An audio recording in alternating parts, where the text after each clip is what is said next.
साथियों नमस्कार, मैं त्रिनाथ और आप देख रहे हैं रेडियो इंडिया। जौनपुर लोकसभा चुनाव इस वक्त सुर्खियों में।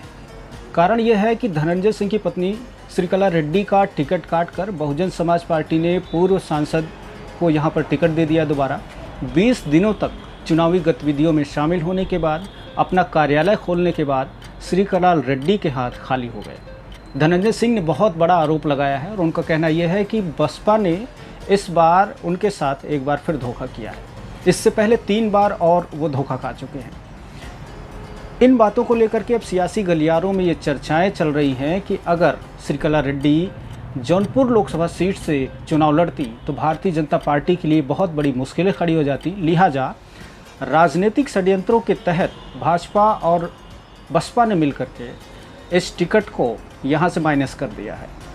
देखना यह है कि आने वाले जो चुनाव है, जो यहाँ पर इलेक्शन होने वाली है, उसमें जनता का रुख होता क्या है। धनंजय सिंह ने ऐलान ये किया है कि वो जिसे चाहेंगे जब चाहेंगे सांसद बनाकर भेज देंगे, लेकिन इसके बाद बहुजन समाज पार्टी ने भी इस पर पलटवार किया है। बहुजन समाज पार्टी के कोऑर्डिनेटर ने कहा है कि धनंजय सिंह ने स्वतः ही चुनाव लड़ने के लिए मना किया था, जिसके बाद यहाँ से पहले सांसद रह चुके प्रत्याशी को टिकट दिया गया है। बसपा के कोऑर्डिनेटर घनश्याम खरवार ने कहा है कि यहाँ पर जब धनंजय सिंह ने फ़ोन करके मना कर दिया कि उनकी पत्नी चुनाव नहीं लड़ेंगी, उसके बाद यहाँ पे जो पूर्व सांसद थे, जो पिछली बार यहाँ से चुनाव जीते थे सपा और बसपा के गठबंधन में, उनको दोबारा से टिकट दिया गया है। इसके बाद धनंजय सिंह में गुस्सा आ गया। उनका कहना ये था कि बसपा के कोऑर्डिनेटर बसपा की साख बचाने के लिए झूठ बोल रहे हैं। सार्वजनिक तौर पर इतनी बड़ी झूठ बोलना शायद खतरे से खाली नहीं होगा।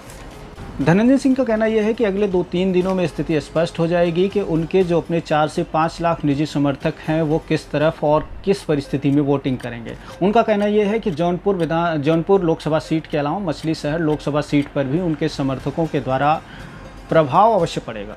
देखना ये होगा कि क्या उनके इस तरह की बातें करने का कोई प्रभाव बहुजन समाज पार्टी पर पड़ता है। हालांकि अब नामांकन की डेट तिथियां निकल चुकी हैं, उसके बावजूद अब कोई ऑप्शन नहीं बचा है। ऐसे में धनंजय सिंह को चुपचाप इन चीज़ों को देखते रहने के सिवाय कोई और विकल्प नहीं है। लेकिन अभी जो धनंजय सिंह ने लगातार ये हमला करना शुरू कर दिया है, जो ये बातें करनी शुरू कर दी हैं कि बहुजन समाज पार्टी ने चौथी बार उनको धोखा दिया है, चौथी बार उनके साथ इस तरह का बर्ताव किया गया है। उनका कहना यह है कि जब वो सांसद थे लगभग आज से 8 से या 10 साल पहले, तब कहीं जा कर के उनकी बहुजन समाज पार्टी की सुप्रीमो मायावती से बातचीत हुई थी और उसके बाद से आज तक कोई बातचीत नहीं हुई है फ़ोन पर। ऐसे में जो आरोप लग रहे हैं, जो प्रत्यारोप लग रहे हैं, उससे साफ तौर पर जाहिर है कि अब चुनावी मुकाबला दिलचस्प होने वाला है। क्योंकि इंटरनली जो धनंजय सिंह के समर्थक है वो हर हाल में यहाँ से हो सकता है कि वो अब दूसरी पार्टी को यहाँ पर अपना समर्थन देने के लिए बातें सोचें या कुछ ऐसी बातें बने जिससे कि जो दूसरे प्रत्याशी हैं उनको लाभ पहुँचे। आपको बता दें कि जौनपुर लोकसभा सीट में 18,67,000 से अधिक वोटर्स हैं, जो कि छठे चरण में चुनाव मतदान के दौरान प्रत्याशियों की किस्मत का फैसला करेंगे। भारतीय जनता पार्टी ने इस सीट पर कृपाशंकर सिंह को चुनावी मैदान में उतारा है। उससे साफ तौर पर जाहिर है कि जो वहाँ पर स्थानीय लॉबी है वो भी कहीं ना कहीं चुनाव में हस्तक्षेप करेगी, कहीं ना कहीं वो भी इंटरनली इस चुनाव को बदलने की स्थिति में होगी। उसके अलावा बाबू सिंह कुशवाहा जो समाजवादी पार्टी से और गठबंधन की तरफ से यहाँ पर प्रत्याशी बनाए गए हैं, उनके यहाँ पर आने की वजह से जो आंतरिक गतिरोध है वो लगातार बढ़ा हुआ है।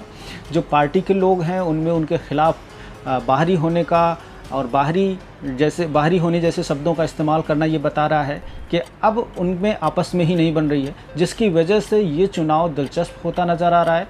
एक तरफ धनंजय सिंह ने बगावत शुरू कर दी है, दूसरी तरफ इंटरनली समाजवादी पार्टी के स्थानीय नेताओं ने अपने ही प्रत्याशी के खिलाफ बगावत शुरू कर दी है।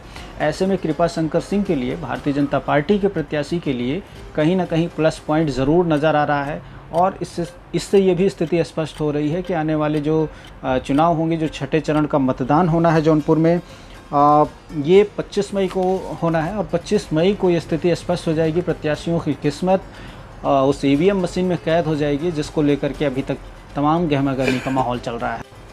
पिछले चुनाव की बात कर लें तो बसपा और सपा के गठबंधन से यहाँ पर श्याम सिंह यादव सांसद बने थे, जिनको 5,21,128 वोट मिले थे। और दूसरे नंबर पर यहाँ पर भारतीय जनता पार्टी के प्रत्याशी रहे थे कृष्ण प्रताप सिंह, यहाँ से प्रत्याशी थे 2019 में, जिनको 4,40,192 वोट मिले थे।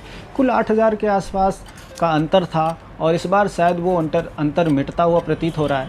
धनंजय सिंह क्या कुछ रणनीति बनाते हैं और उससे बहुत सारी स्थिति क्लियर हो जाएगी, स्पष्ट हो जाएगी। 2-3 दिनों का उन्होंने टाइम दिया है और जिस तरह से उन्होंने बहुजन समाज पार्टी के कोऑर्डिनेटर पर आरोप लगाया है कि उन्होंने झूठ बोला है, उन्होंने किसी तरह से भी चुनाव लड़ने को मना नहीं किया था, तो अब साफ तौर पर जाहिर है कि इस जौनपुर की लोकसभा सीट जो है दिलचस्प होती जा रही है।